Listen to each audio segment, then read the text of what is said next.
Like the prophets were chosen. Imagine you're the prophet. Imagine you get a call, you have an angel appears to you, and that's going to change your life. You're going to live, wow, I'm chosen. Well, you are chosen. You might not see the angel or not. You're chosen just as much as Isaiah was chosen. What else about you, child of Abraham?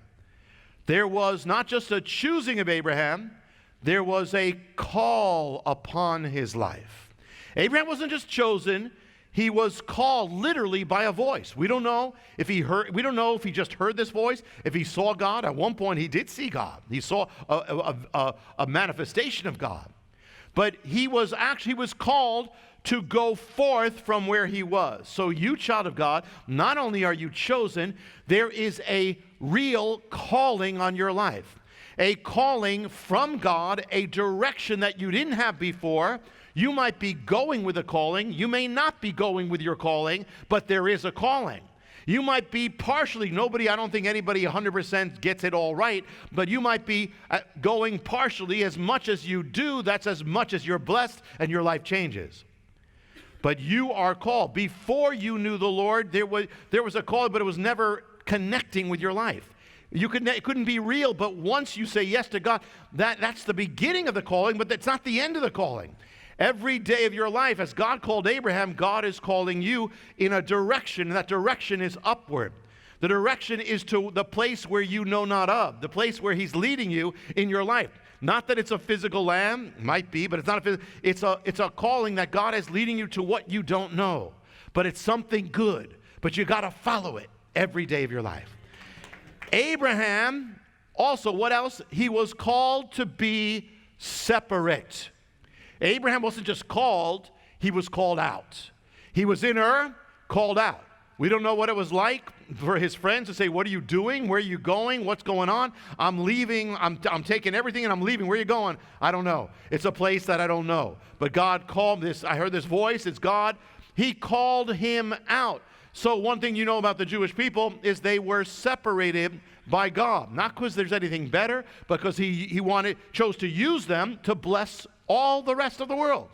But he separated them, and he still, even in our generation, he's brought them back to Israel from all the nations. Another separation. Israel is always separate, no matter what. Doesn't matter what it does. Even if it tries not to be separate, God keeps it separate. The world condemns Israel. United Nations condemns Israel more than any other nation on earth. Not only that, it condemns Israel more than all nations put together. There's something about it. That tells you something. The enemy hates Israel. It tells you there's something about it. So God does it. But what that means is now you who are born again, whether you're Jewish by birth or not Jewish by birth, you are. And that's why Paul keeps saying by birth, by flesh. Because he's saying, if he says you who are Gentile by flesh, he's saying you're not really Gentile. That's only the outside. That's not who you are. Who you are is a child of Abraham. It's just we have different colors and different ways of looking, but we're children of Abraham. So it says, you who are born again, you are now part of what? What's called the church. The church is not the best word for it. We use it, but it's not the best word. It means house of God. That's not what the biblical word means. The biblical word is ecclesia. Try it. From the Hebrew word kahila. Okay. Now, ecclesia means the called out ones. The called out ones, the ones who are gathered together in this assembly, this gathering, because they were called out. So God calls you out as he called Abraham. What does he call you out of? He calls you out of the old life. It's not bad to have an old life. You need an old life because in order to have a new life, you have to have an old life behind it. So it's not a bad thing to have a past. But he calls you to be separated from what you were. Not everything, because they're a part of you that God created, but to redeem. But he calls you out of the world. Number one, when you got saved, there was a change. If you followed God, there was a change. You couldn't hang out with the people you hung out with before, just like Abraham could. You couldn't do things that you did before. And if you never separated, then there's a problem. You're never going to see the calling. You have to get out in some way of what you were, in some way. God has a you that he redeems that you are, but he has things that you were something that you were not supposed to be. And so God calls you out of that. He calls you out of the world. You're not of the world anymore. You're in it. You're not of it. And he calls you out of your own past. You're not of your past anymore. Abraham was not of his past. He wasn't a Babylonian pagan anymore. He was now a child of God. God has called you, and so your calling is linked to your separation. You know, God could not use the priests until he separated them. God separated Israel. Then from Israel, he separated the tribe of Levi. Then from Levi, he separated the priests. Then from the priests, he separated the high priest. Each one had a higher calling. So God, your calling is linked to your separation. If you want to fulfill your calling, you have to separate from what is not of God. Amen. Abraham was given a new name.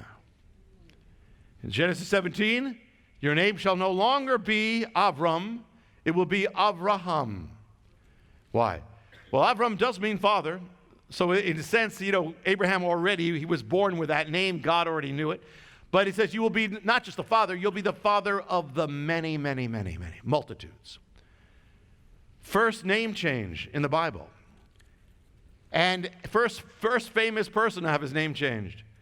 And it's more important, and he does it for Sarah too. Sarai shall be Sarah, she will be a princess.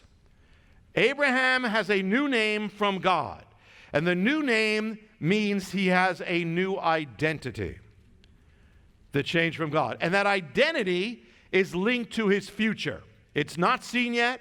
It seems crazy, doesn't make sense. I'm going to be the father of many. Yeah. And so even he had a hard time believing it, but that was his name. To find out how you can receive more of Jonathan's teachings, to receive special free gifts, or get in touch, go to hopeoftheworld.org or call toll-free 1-800-YESHUA-1. That's hopeoftheworld.org or call 1-800-YESHUA-1. That's 1-800-937-4821.